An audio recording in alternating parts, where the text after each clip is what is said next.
ይህ መስታወት ሚዲያ ነው። መስታወት ሚዲያ በአሜሪካን ሀገር ከምትገኘው የኢትዮጵያን ወንጌላዊት ቤተክርስቲያን በዴንቨር ስር እየተዘጋጀ የሚቀርብ ሳምንታዊ ፕሮግራም ነው። መስታወት በቤተሰብ ላይ አተኩሮ የሚሰራ ተመራጭ ሚዲያ ሲሆን ዓላማውም ክርስቶስን ማዕከል ያደረገ ቤተሰብ መገንባት ነው። አድማጭ ተመልካቾቻችን ሰላም ለእናንተ ይሁን። መስታወት ይናገራል፣ እውነት ግልጽ አድርጎ ያሳያል። የሰውን ሰውነት ቦታ የላቸውም፣ ይሉኝታና ስህተት ቃሉን መስታወት ነው። እንታመንበት። ለእናንተ ለሁላችሁም ይጠቅማሉ ያልናቸው ዝግጅቶች ሁሉ እንደሚከተለው ይዘን ቀርበናል። በያላችሁበት በጥሞና ይከታተሉ። መስታወት ሚዲያ። ሰላም ለእናንተ ይሁን። አድማጭ ተመልካቾቻችን እንዴት ከረማችሁ? ይሄ በደንቨር ኮሎራዶ ከምትገኘው የኢትዮጵያ ወንጌላዊት ቤተክርስቲያን በደንቨር እየተዘጋጀ የሚቀርብላችሁ የመስታወት ሚዲያ ሳምንታዊ ፕሮግራም ነው። ዛሬ ደግሞ ጋራ አብረን እንቆያለን፣ አብረን እንማማራለን። ዛሬ በልቤ የተቀመጠው አብረን እንድናየው የምፈልገው የጋብቻ ቃል ኪዳንን የምንረዳው እንዴት ነው በሚል ርዕስ ነው።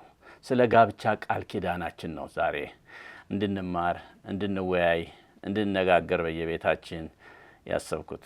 አሁን በተለያየ ሁኔታ ሆናችሁ እየሰማችሁኝ ያላችሁ፣ በቤት ቢሆን መኪና እየነዳችሁ ቢሆን በተለያየ መንገድ ሆናችሁ እየሰማችሁ ብትኖሩ እግዚአብሔር ከእናንተ ጋር ይሁን። ይህን ቃል ይባርክላችሁ። አይ ቲንክ መልካም ጊዜ ይሆንልናል። ቤታችንን የሚፈውስ፣ ትዳራችን የሚፈውስ፣ ህይወታችንን 1-2 እርምጃ 3 እርምጃ ወደፊት የሚያራምድ የሚሆን ቃል እግዚአብሔር ይሰጠናል። ደቀ መዛሙርቱ አንድ ጊዜ ጌታን ምን አሉት? የባልና ሚስት ስርዓት እንዲህ ከሆነ መጋባት አይጠቅምም አሉ። በማቴዎስ ወንጌል ምዕራፍ 19 ላይ የባልና ሚስት ስርዓት እንዲህ ከሆነ፣ የባልና ሚስት ስርዓት አለው። የጋብቻ የራሱ የሆነ ስርዓት አለው። እግዚአብሔር መጀመሪያ በአዳምና በሔዋን ጀምሮ እና እስከ ዛሬ ድረስ በዚህ በመጽሐፍ ቅዱሳዊ ስርዓት በቃሉ ስርዓት ነው የሚሄደው እና አሁን በምንመለከትበት ጊዜ በዚህ ዘመን እግዚአብሔርን የሚወዱ እግዚአብሔር እንዳስቀመጠው በጋብቻ ስርዓት መሰረት በቃሉ መሰረት የሚሄዱ እንዳሉ ሁሉ ደግሞ ፍች ደግሞ እየበዛ የመጣበት ጊዜ ነው። ድሮ ተፋቱ ሲባል በጣም እንደነግጥ ነበር። አሁን እስከዚህም ነው። እንደውም ሌሎች ነገሮች ናቸው የሚያስደነግጡን።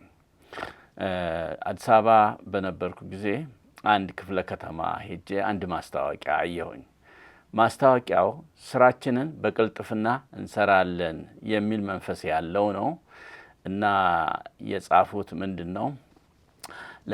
ለማጋባት 45 ደቂቃ፣ ለማፋታት ደግሞ 30 ደቂቃ ይላል እና ማፋታቱ በጣም ቀላል ነው፣ ወይም ደግሞ ቶሎ ነው ሰዓቱ የሚያልቀው ነው። እነሱ ምንድን ነው እነሱ መፋታት እንፈልገው ሳይሆን ማፋታት እንፈልገው ሳይሆን ስራችን በቅልጥፍና እንሰራለን ለማለት ነው። እና እኔ አንዷን ጸሐፊ ሳናግር ነበረ። አይ ቲንክ የኛው ማስታወቂያ ጥሩ አይመስለኝም። ባይሆን የምንሰራቸውን ስራዎቻችንን ሳናጓትት፣ ቢሮክራሲ ሳናበዛ በፍጥነት እንሰራለን፣ ደንበኞቻችንን በትክክል እናስተናግዳለን የሚል ቢሆን ይሻላል እንጂ በተለይ ለማፋታት 30 ደቂቃ የሚለው ጥሩ አይመስለኝም ብዬ ስነግራት ነበረ። በዓለም ላይ በተጋቡ በፍጥነት የተፋቱ ሰዎች አሉ ወይ ብዬ ጉግል ስፈልግ በ3 ደቂቃ የተፋቱ የኩዌት ዜጎችን አገኘዋል። በ2019 በ2019 ላይ ነው የተጋቡት። እነዚህ የኩዌት ካፕሎች በፍርድ ቤት ነው የተጋቡት እና ወዲያው ፍርድ ቤት ተጋብተው እንደጨረሱ ሙሽሪት በጣም ከደስታዋ የተነሳ ነው መሰለኝ ስትዘል ቬሎ ይጠልፋትና ትደናቀፋለች እና በዚህ ጊዜ ሙሽራው ማይሆን ቃል ተናገረ፣ ስቱፒድ አለ እና ወዲያው ተናዳ ወዲያው እዛው ፍርድ ቤት ሳትወጣ ፍች ጠየቀች። ዳኛውም አጸደቁላት ይላል እና ይሄ 3 ደቂቃ ፈጀ። በተጋቡ በ3 ደቂቃ ከተጋቡ በኋላ 3 ደቂቃ ካለፈ በኋላ እዚያው ተፋቱ። እዛው የተጋቡበት ፍርድ ቤት እና በጉግል ላይ በዓለም ሪከርድ ሆኖ ተቀምጠዋል አንደኛ ተብሎ። ሌሎች አላየሁም እንጂ ባይኖሮ ይኖራል። አንዳንድ ጊዜ ድክም ብለን ለሰርግ ያወጣነው ወጪ የደገስነው ድግስ እቃው ሳይመለስ የተፋቱ ሊኖሩ ይችላሉ። ለምንድን ነው እንደዚህ ፍቺ ቀላል የሆነው? የጋብቻን ስርዓት እግዚአብሔር በጋብቻ ውስጥ የደነገገውን ስርዓት እሱን ካለማክበርና በሱ ስር ራስን ሰሚት ካለማድረግ የተነሳ ነው። በዓለም ላይ በጣም የታወቁ 10 ሀገሮች አሉ በፍቺ። አንደኛዋ ማልዲቭስ ትባላለች። ኤሽያ ውስጥ ነው፣ ኤስያ ሀገር ውስጥ ነው የምትገኘው። በጊነስ ወርልድ ሪከርድ ላይ ሁሉ ተመዝግባለች። አንደኛ ማልዲቭስ የምትባል ሀገር፣ ሁለተኛዋ ካዛኪስታን ነች፣ ሶስተኛዋ ሩሲያ፣ አራተኛዋ ቤላሩስ፣ አምስተኛ ሞልዶቫን፣ እሷም እስያ ውስጥ የምትገኝ ሀገር ናት። ሰባተኛ ቻይና፣ ቤልጅየም፣ ዩኤስኤ፣ ዩክሬን እና ኩባ ብሎ በዚህ ተራ ቁጥር እስከ 10 ያስቀምጣል። ዛሬ ዋና ለመናገር የፈለኩት ምንድነው? ለምንድነው እንደዚህ በፍቺ ዓለም የተጥለቀለቀው? ልብ በሉ፣ ታማኞች እግዚአብሔርን የሚፈሩ እንኳን አይደለም ሊፋቱ ቃሉ እንኳን ቤታቸው የማይነሳ ታማኝ ሰዎች አሉ። በዚያው ልክ ደግሞ ብዙዎች አሉ። ፈሪሳውያን በማቴዎስ ወንጌል 19 ላይ ፈሪሳውያን ወደ ኢየሱስ ወደ ጌታ ቀርበው ሊፈትኑት እንዲህ አሉ ብሎ ይናገራል። እስቲ ያሉትን ላንብብላችሁ። የማቴዎስ ወንጌል ምዕራፍ 19 ከቁጥር 3 ጀምሮ። ፈሪሳውያንም ወደ እርሱ ቀረቡና ሲፈትኑት መቼም ሰው ክፉ ነው፣ ሰው ኃይለኛ ነው እንጂ ጌታ አይፈተንም። ግን ቢፈትኑትም ያልፋል፣ አልፏልም። እና ሲፈትኑት እንዲህ አሉ፣ ሰው በሆነው ምክንያት ሁሉ ሚስቱን ሊፈታ ተፈቅዶለታልን አሉት። በሆነው ምክንያት ሚስቱን ሊፈታ። በድሮ ዘመን የሚፈቱት ባሎች ነበሩ። ምክንያቱም ሚስቱን ሊፈታ ተፈቅዶለታል ወይ ነው የሚሉት። ሚስቱን ሊፈታ እንጂ ባሏን ልትፈታ ተፈቅዶላታል የሚል አይደለም መጽሐፍ ቅዱስ። ወንዶች ነበሩ የሚፈቱት ድሮ። አሁን ዘንድሮ ደግሞ በተቃራኒ ሴቶችም ይፈታሉ። ባለፈው ወደ አውሮፓ ለአገልግሎት ሄጄ አገልግዬ ስወጣ ወደ ማርፍበት ሆቴል ሲወስዱኝ ጓደኞቼ እንደዚያ ያሉ፣ ፓስተር ያንን ፎቅ አየኸው አሉ። ትልቅ ፎቅ ነው፣ ወደ 17 ፎቅ ፍሎር ያለው። ምንድን ነው ስላቸው፣ የዚህ ሀገር መንግስት ሚስቶች በናይኗኗን ከቤት ያስወጣቸውን ወንዶች ለጊዜው የሚያስቀምጥበት የሚያሳርፍበት ፎቅ ነው አለ። እዚህ አርፈው እንግዲህ የሚታረቁም ከሆነ ታርቀው ተመልሰው ይገባሉ። እስከ መጨረሻ የሚሄዱ ከሆነ እዚሁ ማረፊያቸው ይቆዩና ከዚያም በኋላ ይወሰናል። እና ይሄ ግን ማቆያ ነው አሉ። ምንድነው? ሴቶች ያስወጧቸው ወንዶች የሚያርፉበት ነው አለ። እና ሴቶችም ያስወጣሉ በዚህ ዘመን ማለት ነው። ወንድም ይሁን ሴት የእግዚአብሔር ፈቃድ ግን አይደለም። የጋብቻ ስርዓት አይደለም። በክርስቲያን ቤት ውስጥ ፍቺ እንደ አማራጭ ሆኖ ሊቀርብ አይገባውም። እና ሊፈትኑት ፈሪሳውያን እንደዚህ አሉ፣ ሰው በሆነው ምክንያት ሁሉ ሚስቱን ሊፈታ ተፈቅዶለታልና አሉት። እርሱ ግን መልሶ እንዲህ አለ፣ ፈጣሪ በመጀመሪያ ወንድና ሴት አደረጋቸው አለም። ስለዚህ ሰው አባትና እናቱን ይተዋል፣ ከሚስቱ ጋር ይተባበራል፣ ሁለቱም አንድ ሥጋ ይሆናሉ የሚለውን ቃል አላነበባችሁምን? ስለዚህ አንድ ሥጋ ናቸው እንጂ ወደፊት ሁለት አይደሉም። እግዚአብሔር ያጣመረውን እንግዲህ ሰው አይለየው። እነርሱም እንኪያስ ሙሴ የፍቿን ጽሕፈት ሰጥተው እንዲፈቷት ስለምን አዘዘ አሉት። እርሱም ሙሴ ስለ ልባችሁ ጥንካሬ ሚስቶቻችሁን ትፈቱ ዘንድ ፈቀደላችሁ፣ ከጥንት ግን እንዲህ አልነበረም። እኔ ግን እላችኋለሁ ያለ ዝሙት ምክንያት ሚስቱን ፈቶ ሌላይቱን የሚያገባ ሁሉ ያመነዝራል፣ የተፈታችውንም የሚያገባ ያመነዝራል አላቸው። ከዛ ነው ደቀ መዛሙርቱ ይሄን እንግዲህ መልስ የሰጠው ለፈሪሳውያን ነው። የጌታ ደቀ መዛሙርት ግን ወዲያው ቀርበው ምን አሉ? ቁጥር 10 ላይ የባልና ሚስት ሥርዓት እንዲህ ከሆነ መጋባት አይጠቅምም አሉት። መጋባት አይጠቅምም አሉት። መጋባት ይጠቅማል፣ ነገር ግን በእግዚአብሔር ቃል ሥርዓት ከሄዱ ነው፣ እንደ እግዚአብሔር ፈቃድና ሐሳብ ከሄዱ ነው መጋባት የሚጠቅመው። ይሄ በጣም ወሳኝ ዋና ነገር ነው ወገኖች። በዚህ አሁን ባየነው ክፍል ላይ እያየን ነው በጣም ብዙ ወሳኝ የሆኑ ነገሮችን። ስለ ኮቨናንት ሜሬጅ ነው ዛሬ ማስተማር የምፈልገው። ኮቨናንት ሜሬጅ ወይም ደግሞ በእግዚአብሔር ቃል ኪዳን የሚፈጸም ማለት ነው። እግዚአብሔር ያለበት ማለት ነው። እሱን ነው ይሄን ዛሬ እንድናይ የምፈልገው ወገኖች። በመጽሐፍ ቅዱሳችን 8 አይነት ኮቨናንቶች ወይም ኪዳኖች እግዚአብሔር ሰጥቷል። ብዙ እዚያ ላይ አልቆይም።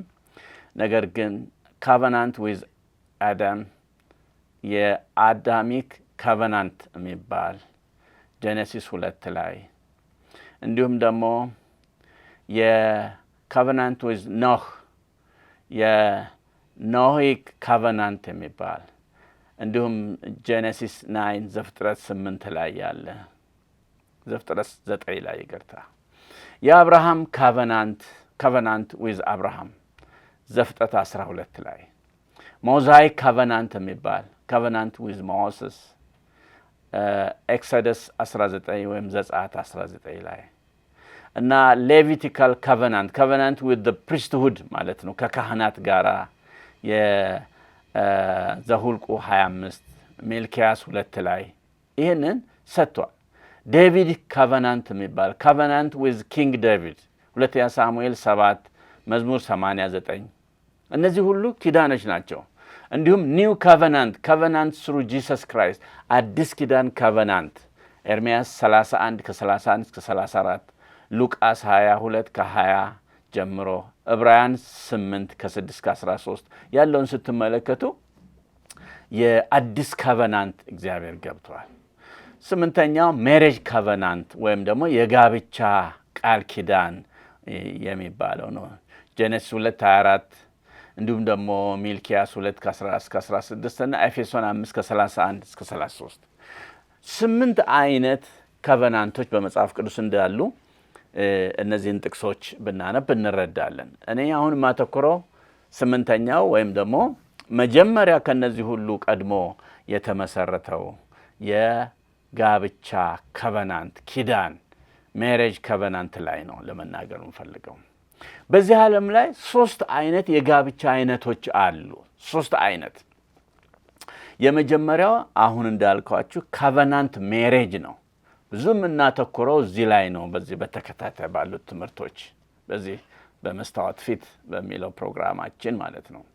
ኮቨናንት ሜሬጅ it is a lifelong oath focused on unconditional promise ምንድነው?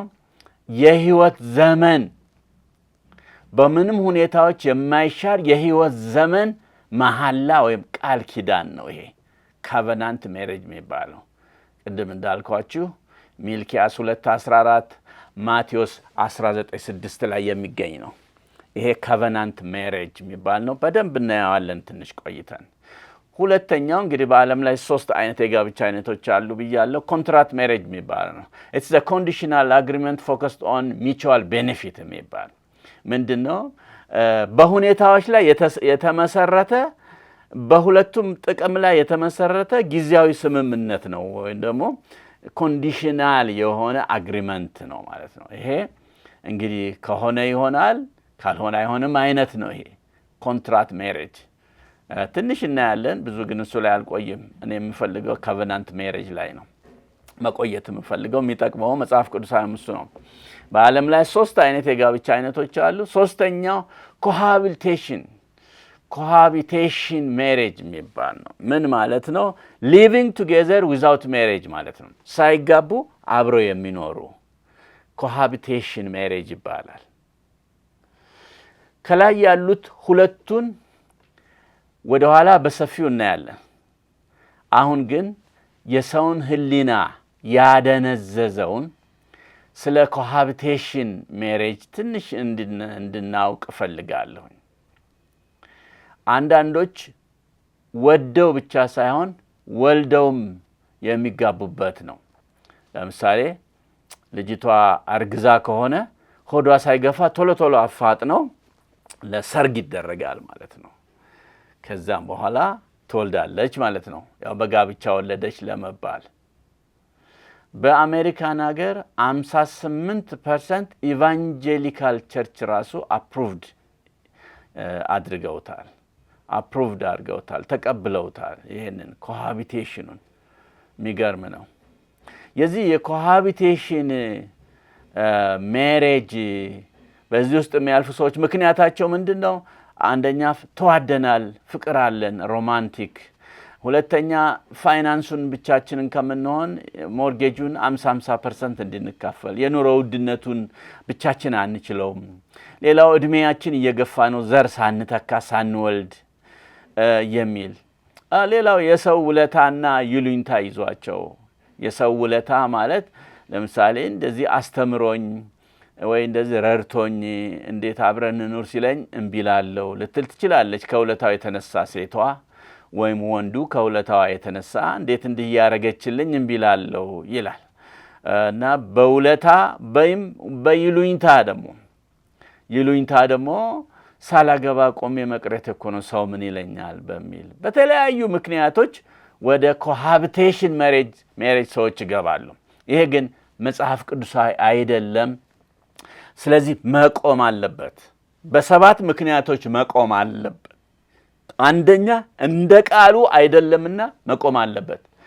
የእግዚአብሔር ቃል በዕብራውያን 13:4 ላይ መጋባት በሁሉ ዘንድ ክቡር፣ መኝታውም ንጹሕ ይሁን፣ ሴሰኞችና አመንዝሮችን ግን እግዚአብሔር ይፈርድባቸዋል ይላል። የጋብቻ ክቡርነት በሁሉ ፊት ማወጅ አለባቸው። መጀመሪያ አብረው ከመኖራቸው በፊት ሜሬጅ ኢዝ ኦነረብል ኢን ኦል፣ በሁሉ ፊት ኦነርድ መደረግ አለበት። ይህንን ዕብራውያን 13:4 ላይ የእግዚአብሔር ቃል ሲናገር ስለ ሰርግ አይደለም የሚናገረው፣ ወይም ደግሞ ስለ መኝታ ቤታችን ንጽህና አይደለም የሚናገረው። መኝታው ንጹህ ነው ሲል ስለ ቅድስና ነው የሚናገረው። ወይም ድል ስላለ ድግስ እያወራ አይደለም። ይሄ ክፍል ስለ መኝታው፣ ስለ ንጽህናው እንደ እግዚአብሔር ቃል መሆኑን ነው። ስለዚህ ኮሃቢቴሽን ሜሬጅ መቆም ያለበት ለምንድን ነው? እንደ እግዚአብሔር ቃል አይደለም። ሁለተኛ መኝታው ንጹህ አይደለም እንዳየነው ዕብራውያን 13 ላይ። ወሲብ የሚፈቀደው በጋብቻ ውስጥ ብቻ ነው። ምን ይላል? መጋባት በሁሉ ዘንድ ክቡር፣ መኝታውም ንጹህ ይሁን። በጋብቻ ውስጥ ያለ የግብረ ሥጋ ግንኙነት ንጹህ ነው። ከጋብቻ ውጭ ያለ እርኩስ ነው። ልብ በሉ ወጣቶች፣ ይሄ እግዚአብሔር ቃል ነው የሚናገረው። ዕብራውያን 13:4 ዘፍጥረት 2:24 እስከ 25 ያለውን አዳምና ሔዋን ራቁታቸውን ነበሩ፣ አይተፋፈሩም ነበር ይላል። ራቁት መሆን የሚቻለው በጋብቻ ውስጥ ነው። ራቁት መሆን የምትችለው በጋብቻ ውስጥ ነው። You should not be naked with anybody who is not your wife and your husband. Stop it. ባልሽ ባልሆነው ፊት ራቁትሽን መሆን የለብሽም። ሚስት ባልሆነችው ፊት ራቁትን መሆን የለብህም። ዝሙት ነው፣ ኃጢአት ነው። እጮኛ ማለት እጩ ማለት ነው። እጩ ደግሞ ሊቀጥል ይችላል፣ ሊቀር ይችላል። ስለዚህም አብሮ መኖር አይቻልም ከጮኛ ጋር። ከጋብቻ በፊት አብሮ መኖር ኮሃቢቴሽን ሜሬጅ መጽሐፍ ቅዱሳዊ አይደለም።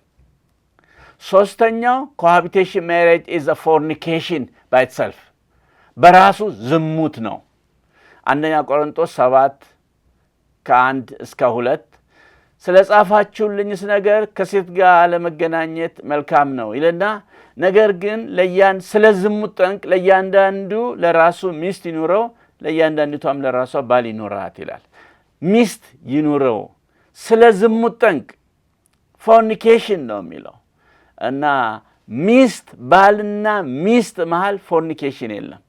ባልና ሚስት ሳይሆኑ ዝም ብለው አብረን ተዋደና ብለው በሚኖሩ መሃል ግን ዝሙት ነው። አራተኛ ከጋብቻ በፊት አብሮ መኖር እንደ ሕጋዊ ባልና ሚስት አያስቆጥርም። በዮሐንስ ወንጌል ምዕራፍ 4 ላይ ጌታ ኢየሱስ ክርስቶስ ያችን ሴት ሂጂና ባልሽን ጠርተሽ ነይ ሲላት ባል የለኝም አለች። እሷም ባል እንዳላት አትቆጥርም፣ ግን ከአንድ ሰው ጋር እኮ አብራ ትኖራለች። ጌታም ትክክል ተናገርሽ ብሎ አጸደቀላት። አልቆጠረውም፣ ባል አድርጎ አልቆጠረውም። በነገራችን ላይ ሰውየው ባል ነኝ ብሎ ዝም ብሎ አርፎ ቁጭ ብሏል። አንዳንድ ቤት ሚስት አልተቀበለችም፣ ሰውየው ግን ባል ነኝ ብሎ ቁጭ ብሏል። አንዳንድ ቤት ባል አልተቀበለም፣ ሚስት ነኝ ብላ ቁጭ ብላለች። ስለዚህም ትልቁ ነገር እዚህ ላይ መናገር እንፈልገው ምንድነው? ከጋብቻ በፊት አብረ መኖር እንደ ሕጋዊ ባልና ሚስት አያስቆጥርም።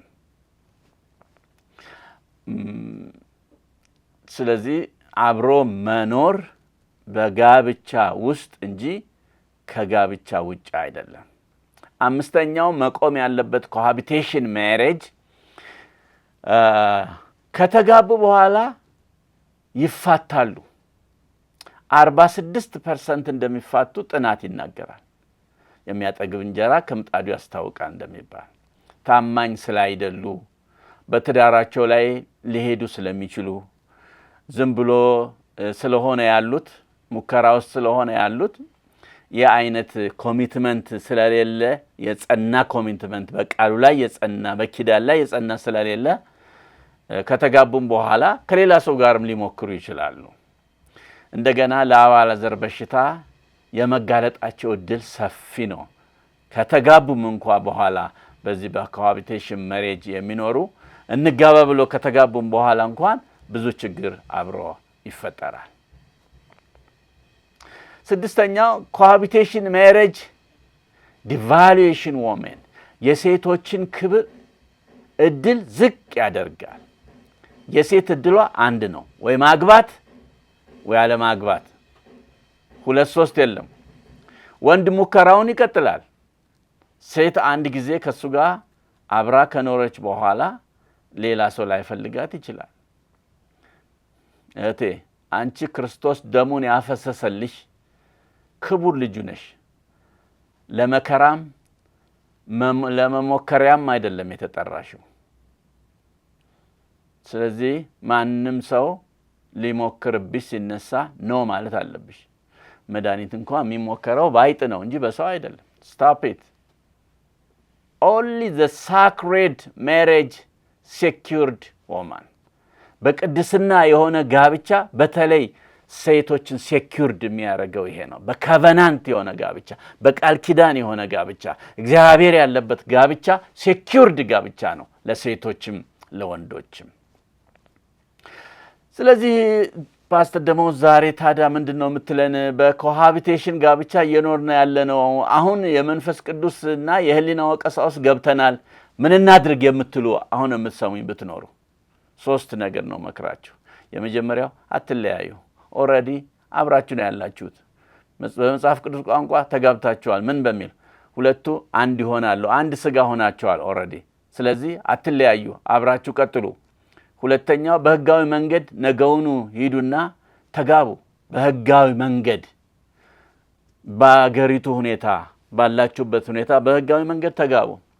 ሶስተኛ ጉዳዩን ክርስቲያኖች ከሆናችሁ ለቤተ ክርስቲያን ንገሩ፣ ለካህኑ ንገሩ፣ ለቄሱ ንገሩ፣ ለፓስተሩ ንገሩና ንስሐ ግቡና እነርሱም ትዳራችሁን ባርከው ይልቀቋችሁ። እነዚህ ነገሮች አርጉ እንጂ አትለያዩ። ለዘላለም ሕይወት ጥሪ ወገኖች፣ ጌታ ኢየሱስ ክርስቶስን የግል አዳኛችሁ አድርጋችሁ ያልተቀበላችሁ ካላችሁ ቀጥሎ ያለውን ጸሎት ከኔ ጋር አብራችሁ በመጸለይና ጌታ ኢየሱስን ወደ ሕይወታችሁ በመጋበዝ ከዘላለም ሞት ወደ ዘላለም ሕይወት አሁን መሻገር ትችላላችሁ። ፈጣሪና አምላኬ እግዚአብሔር ሆይ ዛሬ ወደ አንተ ስለጠራኸኝ አመሰግንሃለሁ። ጌታ ኢየሱስ ሆይ እኔ ኃጢአተኛ ሰው ነኝና መተላለፌን ደምስስልኝ። ስለ ኃጢአቴ በፈሰሰውና ክቡር በሆነው በልጅ በኢየሱስ ክርስቶስ ደም ከኃጢአቴ አንጻኝ። እግዚአብሔር ሆይ ከዛሬ ጀምሮ ሰይጣንን፣ ዓለምና ክፉ ሥራውን ሁሉ ክጃለሁ። ጌታ ኢየሱስ ክርስቶስን የሕይወቴ አዳኝና ጌታ አድርጌ ዛሬ ተቀብያለሁ። ኢየሱስ ክርስቶስ ከሞት እንደተነሳ በልቤ አምናለሁ። ጌታም እንደሆነ በአፌ እመሰክራለሁ። እግዚአብሔር ሆይ ስለ ተቀበልከኝ አመሰግንሃለሁ። ልጅህም እንዲሆን በምሕረትህ ይህን የመሰለ ዕድል ስለ ሰጠኸኝ አሁንም አመሰግንሃለሁ። አሜን አሜን።